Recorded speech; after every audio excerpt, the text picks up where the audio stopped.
Welcome to Not Milk Never Milk. Subscribe if you're lactose intolerant. Before you begin, back up your drive to an external SSD or cloud. Shut down Windows and disconnect the charger and any peripherals first. Gather tools: a Phillips PH1 screwdriver, plastic spudger, and ESD wrist strap. The G14 uses a single M.2 2280 NVMe slot for primary storage only. You cannot add a second internal drive. This is the only upgrade path.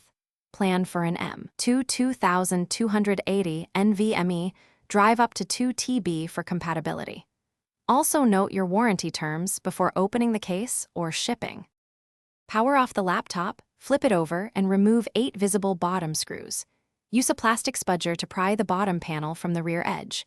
Lift the panel after disconnecting the speaker cable to expose the internals. Find the M.2 2280 NVMe slot near the cooling assembly and single standoff. Remove the Phillips screw, slide the old module out, and inspect the connector.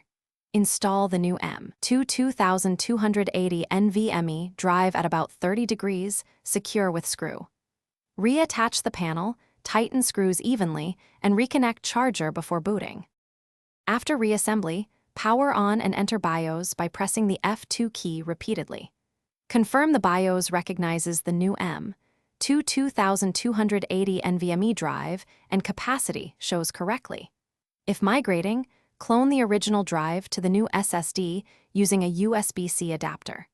Alternatively, perform a fresh Windows install from a created USB media drive. Reset storage settings to ASI and enable NVMe mode for optimal performance. Run a benchmark and temperature check. Expect improved speeds and similar thermals. Keep the original. Thanks for watching. If this was helpful, leave a like and consider subscribing. See you next time.